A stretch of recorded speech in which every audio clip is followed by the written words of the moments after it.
বন্ধুরা দেখতে পাচ্ছেন এই গরুটা আমি কয়েকদিন আগে কিনে নিয়েছি, যেটার দাম হয়েছে আপনার একটু আনুমানিক, আপনার একটু আইডিয়া করেন কি কতটুকু দাম হতে পারে।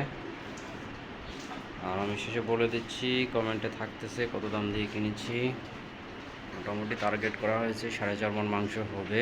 এখন আপনারা দেখেন, যদি এর মধ্যে কারো ভালো অভিজ্ঞ মানুষ থাকেন তাহলে অবশ্যই জানাবেন কেমন হতে পারে, আর দামটা অবশ্যই কমেন্টে জানাই দেবেন। দেখি, এটা চিন্তাভাবনা আছে আগামী অক্টোবরের শেষের দিকে সেল দেওয়ার। দেখি আল্লাহ কেমন কি রাখে, একমাত্র আল্লাহ ভরসা।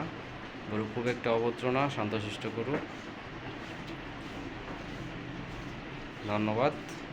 অন্য কোনো সময় আবার অন্য কোনো ভিডিও নিয়ে আবার হাজির হব। মুনতাসির একটু সাথে থাকবেন। ধন্যবাদ।